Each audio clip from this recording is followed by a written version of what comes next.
What is the biggest difference you feel it makes given that you survived so long without a fit done? Alright guys, I finally did a bike fit after years of being very skeptical of a bike fit. Recently on YouTube there's been quite a number of YouTubers doing bike fit videos, so why not jump onto the bandwagon?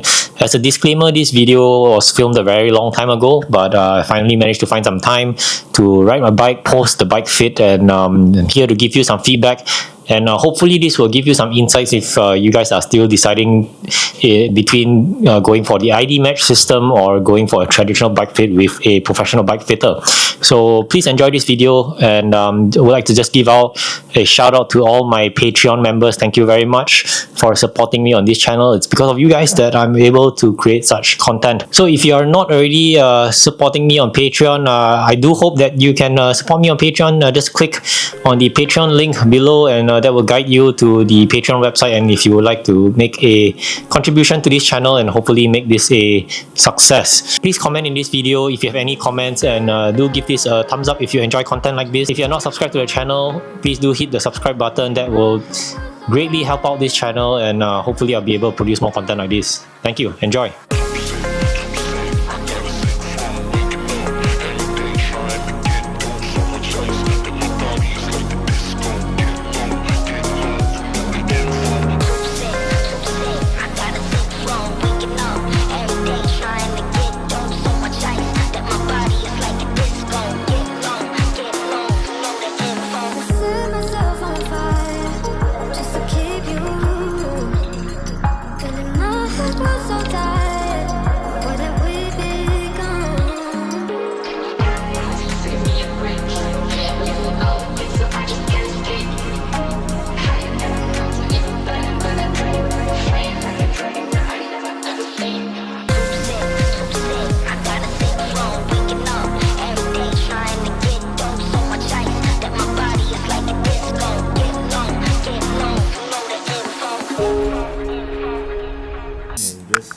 Alright, so this is my attempt at doing a voice over.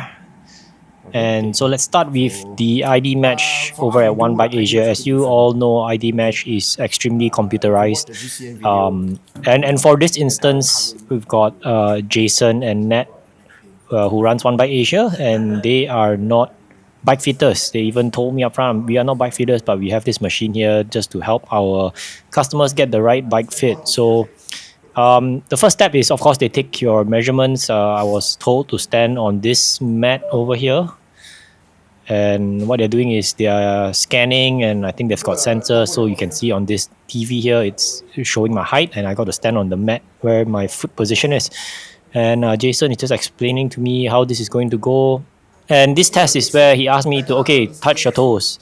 And then the sensors from the ID match, as you can see here, 51 degrees. I don't know how flexible I am, but I remember Jason telling me, actually, you are not very flexible. So yes, and then the next step is then to measure my feet. So they've got this, sensors here as well, just to measure some basic measurements, your feet size. And then I've got to stand on this. When I was standing on this, it maps my foot to show you whether are you flat-footed or do you have some kind of pronation. I believe I fall under the category of being very flat-footed. I used to run a lot, so I know I have very bad pain in my joints because of me being flat-footed. Now, in this page, I believe it's giving me some kind of recommendations based on my height and whatsoever. But please correct me if I'm wrong for those who have done an ID match. I stand at 172.5 cm tall, and I have 80 insim. So based on that, they do recommend a few bikes that I use. And then now we were adjusting the cleats. So I remember when I was pedaling on the ID match, what Jason and Nat observed was that my ankle was very stiff, so I don't pedal with a very nice flow, if that makes sense. So they did some adjustments. However, I have this to say, after they did the adjustments, I actually did my own adjustments, because I felt that post this adjustment that Jason is doing, my feet was just pointing out too much. So one thing I believe the ID Match lacks is accounting for your hoods. You can see here the handlebar does not have hoods, but everything else can be adjusted. What I have to say about the pros of the ID Match is that it's extremely fast. So you can see here how the machine just maps everything, and it moves, the handlebar moves, the saddle and everything. So you don't have to manually take a wrench, adjust the bike, and it's just very fast. So what I would say, it's good for a pre-bike fit, which I believe that's why One Bike Asia has this. So if you buy any bikes with them, I believe it comes with a complimentary bike fit. Don't take my word for this, please ask them. So it is very quick. So if you're going to buy a bike, I believe this is really good for a pre-bike fit because it's so quick. You just key in your matrix and the system does all the calculations for you. So that's what I have to say about the ID Match. It's really fast. Then again, these guys are not professional bike fitters, right? So if you are looking for something else, then maybe the ID Match is not the one for you. Again, everything is computerized, so you can see here it's all being mapped out into this ID Match computer system. To be honest, I'm not sure what is it even tracking, but I believe it's all the angles and whatnot. So, and I don't know what am I doing over here. I think I wanted to measure this for my own calculation, but they did give me a report after that, which was very helpful in my bike purchase, because I used that to determine what size I needed. So over here, based on different bike sizes, I believe it will tell you what stem length you require, what crank length, and so on and so forth. So I hop back onto the ID Match system, do a bit of pedaling. I did. They do have a certain aggressiveness, whether you want an aggressive setup or something that you want to do a long distance in. So I told them just give me the most aggressive setup, and I couldn't even last very long on that. They did tell me that, oh, you're gonna do this, you probably can't even last 5 minutes on this. So this is how the report will look like actually, if you can see on this screen, where it gives you, I don't know, BRPHB. I think there is a graph down below which tells you what does all this stand for. Yeah, which again, I would like to say that it is very useful in terms of buying a new bike. You use these measurements, send it to the bike shop, or it gives you a rough guide. And here are the list of bike brands that if you were to buy, they would say whether what bike sizes would fit you. So at that time, I was looking at the Cannondale Lab 71. So we key in Lab 71 details, and it will just tell us what are the stem length you require, crank length, etc. So that's my review on the ID Match. This is a $600 service on ID Match. If you're not going to buy a bike with them, this system will cost you $600. So the next one is the next bike fit I did was with Gary. So Gary is a bike fitter here at his place. Weekend Bike Fitter is where I film my shoot. So this is completely different, right? I've already gotten my new bike, the Look 795 Blade RS, brought it to the shop, and we get this fitted. So again, similarly, there's a lot of body checkups here that is done. And then what Gary noticed is that one side of my leg is shorter than the other, which I'll then explain further, because later on he did give me I think he inserted some shims into my cleats, which I think is the biggest difference I've noticed from the bike fit, because now I realize that my power output on both left and right is quite equal now. Also, he inserted a sole insole, because my Bond shoes, the insoles he said is actually quite rubbish. It's just flat insoles. But once he inserted the insoles, it made so much difference. My ride felt so much better. And I think it supported my feet quite well. So this system that he does is also, very high tech. You got to put these mini golf balls onto my body, and then the sensors will be able to track the position, and then it calculates angles and whatnot. So you can see here my bike is actually extremely stock headset, and I mean the spacers are at maximum length. After this, I slammed it all the way down based on his recommendation. And one thing that he did that I actually reverted was the saddle position. It was pushed back quite far, but he did mark it, fortunately. And then I pushed it back straight to where the ID Match position was. So I told Gary, I was like, hey, how come there's two markers here? And he said, oh yeah, the first marker was actually from your ID Match fit. So yeah, I don't know why. When I did the ride on the first fit with Gary, I told him that, hey bro, I'm sorry, I need to push the saddle forward. I don't know why I felt very uncomfortable on the bike. It felt very too stretched out. So that was, the ID match wins in that sense. I don't know why. Then here we look at calculations, and then he said my ass was rocking left and right. So then once we inserted the shims, it was much more leveled. Here we do some seat post adjustments, the position of the saddle being too tilted forward or backward. If you guys don't want to do a bike fit, actually, you can just put your iPhone, right, which has that leveler, and just put it there, and then just make your adjustments. The biggest thing that I hate about adjusting is cleats, actually, because I find that you have to clip in, clip out, adjust here, adjust there. So yeah. So Gary's bike fit costs $500 the last I checked. Not sure again if this has changed. Oh yeah, on my handlebars, by the way, I'm supposed to get a 38. Still waiting for that one. This is a size 40. So these bars are way too wide for me, for sure. So yeah, that's pretty much it. I'm not sure if that's very helpful for you. You guys make your own call, but of course, with the traditional bike fit, it takes a much more longer time. I think this was like a 3-4 hour thing. On ID match is probably easily half the time. So now I'll answer some of your Instagram questions that you guys have submitted. Alright, so I'll answer some of your Instagram questions that you've submitted to me on Instagram. So the first question is, which system is more comfortable? I don't know whether comfortable is the right word, but I'm actually looking for performance. So when I did the ID match, I told them to give me the most aggressive setup, and I tried different setups, and I think this, if I'm not wrong, I think this is the so-called aggressive setup that was given to me, and I made some tweaks there.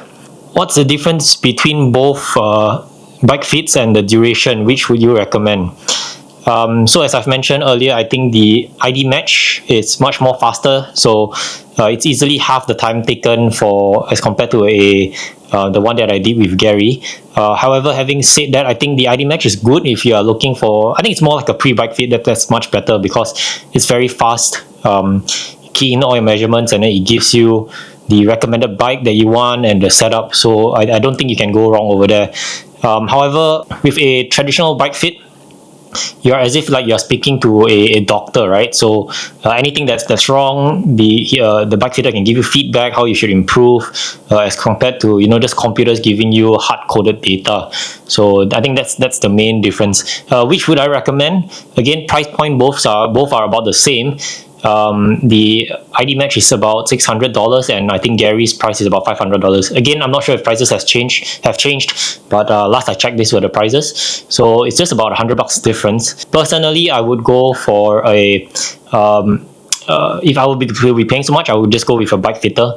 So like the one that I did with Gary, again, because I can go back to him multiple times and get fitted again, and I'm sure he knows what he's doing. He's fitted so many people. So personally, for me, I would go for with a bike fitter. Did you get fitted for comfort or speed, and was there any noticeable changes that you felt? I got fitted for speed with the ID match, and when I did it with Gary as well, I told him I wanted a very aggressive setup, so speed. And was there any noticeable changes? Again, the noticeable changes were on the shoes. So the fitting of the shims, and also having to put the insoles. I think that made the biggest difference for me. Short cranks, does ID match recommend it? Actually, to be honest, I can't remember whether ID match recommended, but if I'm not wrong, it did recommend a 165mm crank. But again, I was already on a 165mm crank, so maybe I can just give you a bit of feedback. I've ridden both 172.5mm cranks, which comes in most bikes when you buy them default, and I decided to make the decision to go to a shorter crank. And the reason for doing so is because I am rather weak. I can't power down much, so I have quite a high cadence. So opting for a shorter crank enables me to spin very fast, but what I feel is that if you are going off saddle, I feel that a longer crank gives you more leverage as compared to a shorter crank. So, and people talk about hip angles and stuff like that.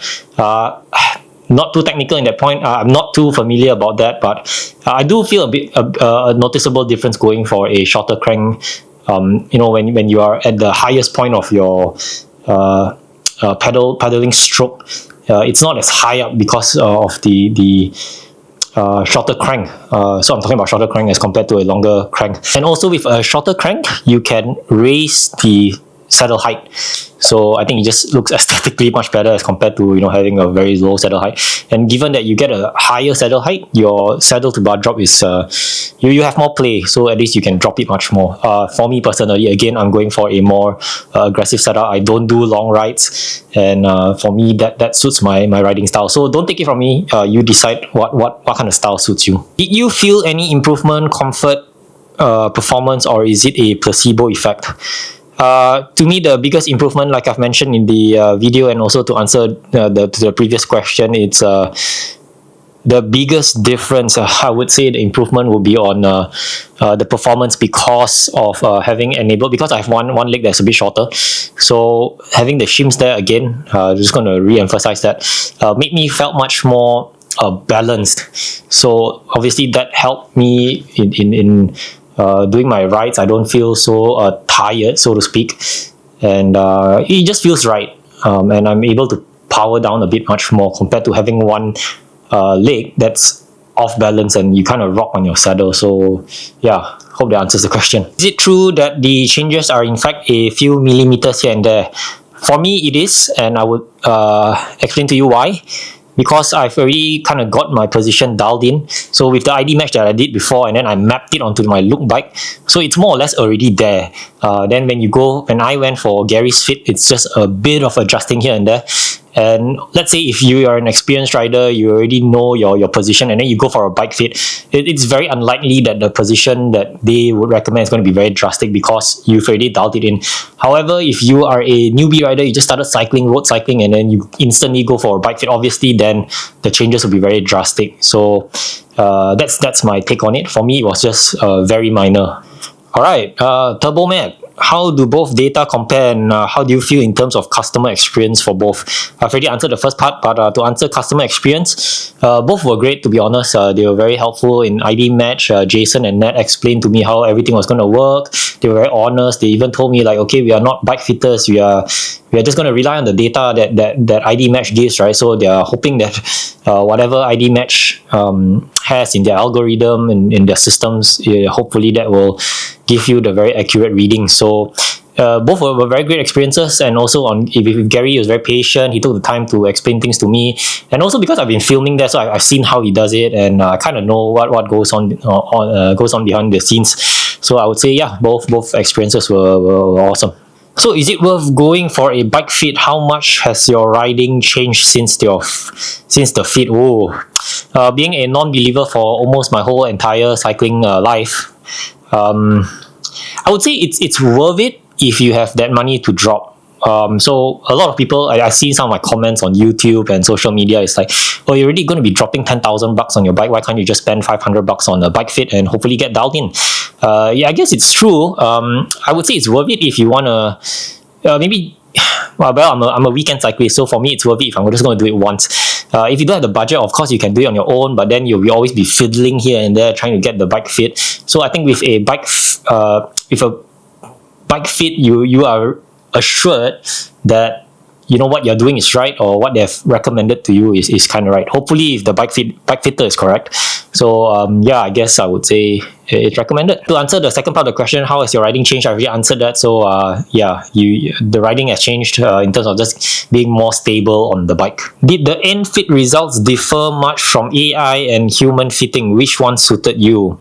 I think it's very hard to objectively answer this question. I think it's a mix of both. So in my case, I did it with ID match first, and again that was mapped onto the to my bike, and with my bike I then went to Gary. So what changes I did was that as mentioned in the video, was the saddle fore and aft position. So for me, when I did it with Gary, he marked the original position, and then what he did was he pushed the saddle back and he marked it there.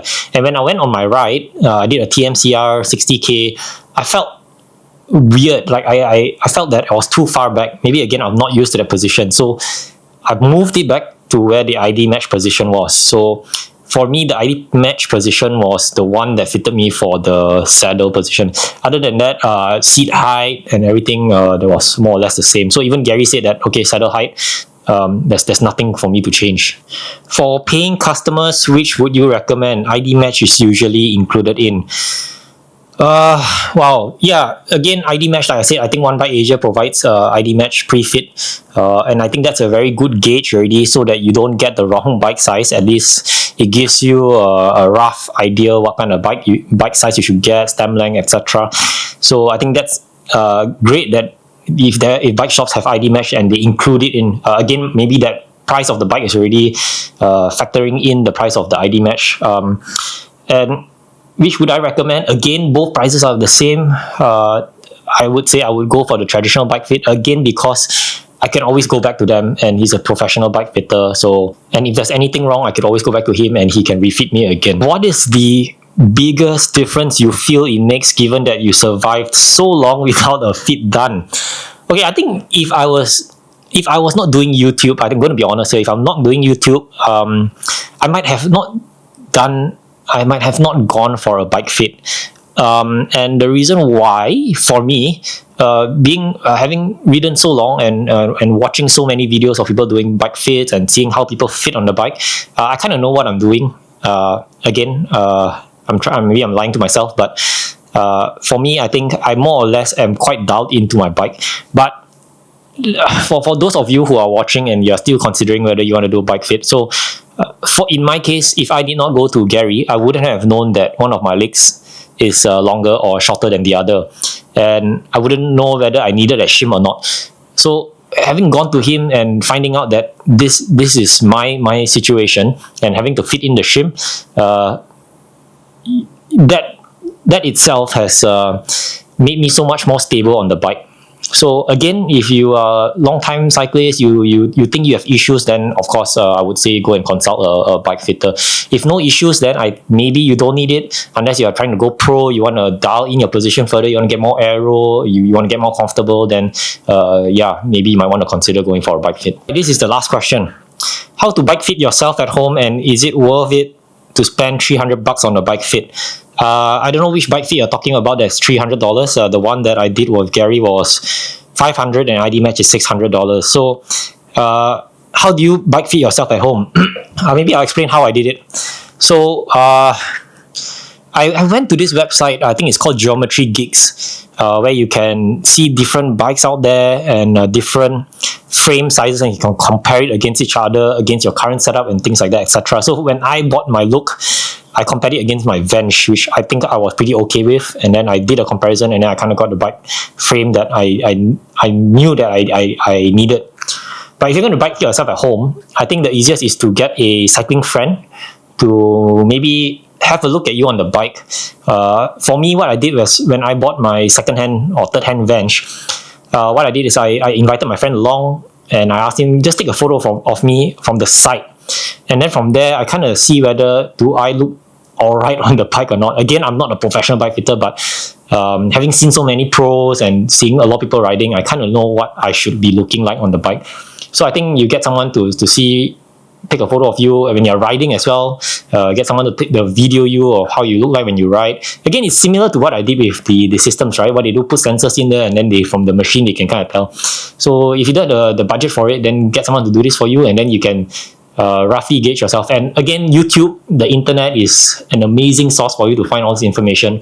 Go and do your research and see how you should look like. Read forums and things like that. So yeah, if you don't have a bike fit, I think there's other means for you to go and figure it out. So that's how I did it personally. Get a friend, someone to help you video you, take photos of you, and yeah, and get advice, I guess, from other people, and see if you think you are okay on the bike. All right, that's it. I hope this video provides you some insights into bike fitting. Please leave a comment if you think I've missed out some points, or you've personally done a bike fit, or you have not done a bike fit, and what you think. So let's just share amongst ourselves as cyclists and just gain information from one another. And yeah, please remember to hit that subscribe button if you're not. Follow me on TikTok, Instagram, where I interact with people, and also follow me on Discord. So we've got about almost 1,000 members on Discord. Sometimes I do get a lot of DMs, people asking me they're coming down to Singapore, they want to join group rides. Yeah, my Discord channel is a perfect place for you to ask all these questions. Or if you have any bike issues as well, I'm sure I have mechanics or people who have experience, might have similar experiences that they can share. So yeah, Discord, on my Discord, yeah, please follow me there.